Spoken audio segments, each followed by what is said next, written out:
congodialogue.com.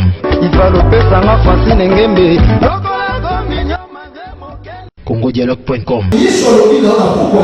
Parce que tu m'as rencontré. Tu as l'avenir. Mais je veux que quelqu'un crée. Parce que j'ai venu le monde. Et j'ai venu des ennemis. Il dit dans sa parole. Venez à moi. Vous qui êtes fatigués. Vous êtes chargés. Et je vous donnerai du repos. Bien aimé dans le Seigneur. Il va te donner du repos. Il ne va pas chercher le repos. Et lui, il va te le donner. Parce que tu tiens à lui. Lui, il va chercher pour toi. C'est qui te manque.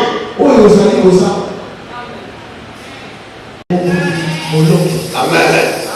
Alléluia. Quand tu marches avec un vainqueur, ça que tu es arrivé au sein de devenir vainqueur. Je t'ai curieux de voir comment il va s'y prendre pour que financièrement je ne souffre plus.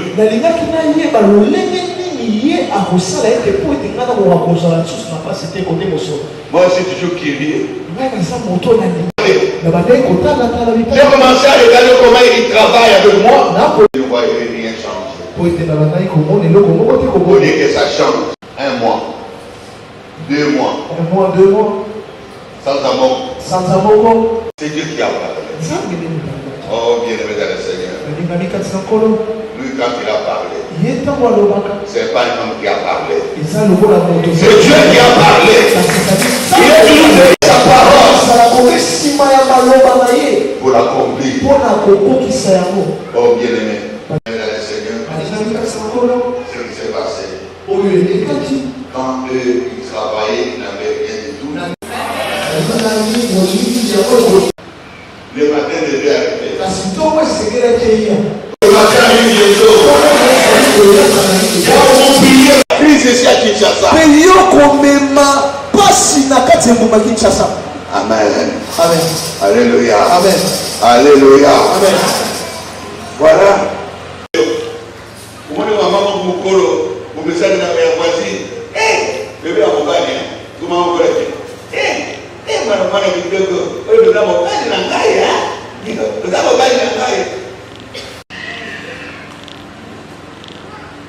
mais si tu n'as pas la connaissance, on va te demander un nez. Le va vous faire chérie au nom de Jésus, Azali chérie dans l'autre. La connaissance. D'abord, au sein de l'église, les habits. Tu peux connaître et prier, mais il faut poser la connaissance. Et on néglige tout dans l'avancement biblique pour permettre de la connaissance. Et on va faire la matière pour avoir la connaissance. Et on va mis une relation comme ça pour Yemba. Aussi, on ne va pas faire la conduite. Personne ne va dormir. Ma parole va dormir et dans l'église. Dans la matière, à besoin de souffrir. Parce que, Amen. Tu as la connaissance, à Tabazu m'a appelé à ma coronayo. Au cours de la les Scanions, oh, ma cambe à la patte. Et à ce peu matériel sur ma série. Et si, par contre, vous avez venu mon bateau, on va convoquer au thé. Parce que tu as la connaissance. Non, ça, on va aussi mailloter. Si vous parlez là, tu es un ami, il y a eu son ami pour réussir. Je vais ici ma vie, je vais ici mon avenir, je vais ici ma maison. Là, vous veillez. Toute la connaissance est. Amen. Alléluia. Alléluia. Oui, il y a beaucoup. Mais si tu as la connaissance, tu dois regarder. Vous avez la connaissance à la nuit. Avant Dieu va finir par revenir.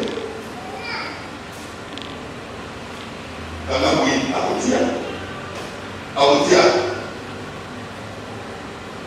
Porte. Allez au sommet. Et au sommet. Nous sommes pour prier à la place de la porte. Donc, à sa connaissance, nous sommes la nuit pour voir de la terre. Nous sommes la plus tu viens à l'église, plus tu es sur la protection pour ce que Dieu t'a donné comme bénédiction dans les lieux célestes en Christ. Très vigilant. Qui est vigilant? C'est celui qui a plus de connaissances. C'est la parole qui nous donne le moyen de veiller sur nos bénédictions. C'est la prière qui nous donne le moyen de récupérer nos bénédictions. Amen. Amen.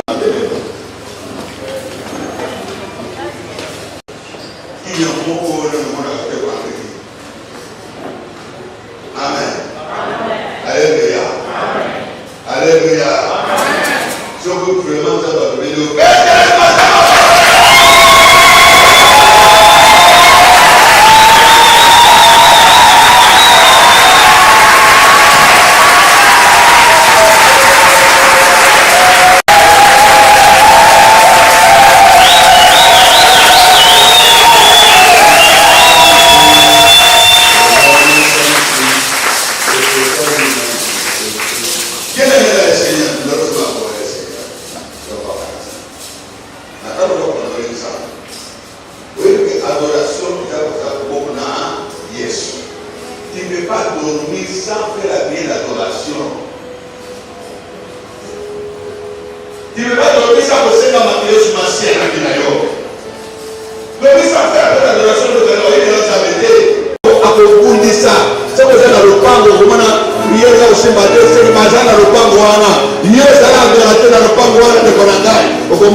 Un grand merci, fidèles, chers internautes, vous avez branché à Kolanda, Nyamakor Lelo. Nous avons une carte à l'église de la miséricorde de Christ.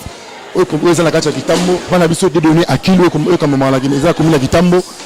Bana monde atiba lingara mingi Kolanda message papa parce que à terre rabino souvent mingi nanzele ya liloba et ça la rabino bien partout le monde de sepelarato tant vous aura message mais c'est quand ngamo lo benana kitati la terrain na gati église parce que na diffuser ba image bon on a dit que bana poto belé bo sepelarato aux en attendant on appelle ça bonjour aux en appelle on appelle ça bonsoir na réseau na remet sera toujours patron na ngai Francine Ngendo aza maman ya solo aza fier na boulot yango toujours boulot que ndeli boso makasi parce que sa maman marambo zati na ve na ngai Perongombo El Picasso na sepelarato ouais bon tu ko la na mateya na banti ke mateya o était bino mingi bino ko bolingo bongo la mitema te bongo la mitema parce que bientôt je sais que ça zoya bongo la mitema na bi ke dimanche bo za qu'il te plaît et que ça la bino plaisir ya trop nazaki bongo na passer de donner à cul mais na yambi était juste ko pesa bino message au de katine lelo pour se plaire to na bi ke maman nga ali na prière mingi maman Francine Ngembe toujours fidèle check tout na dimanche na culte complet pour se plaire to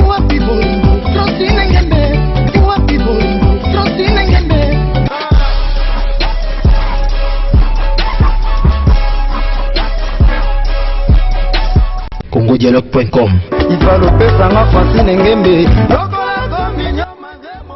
congodialogue.com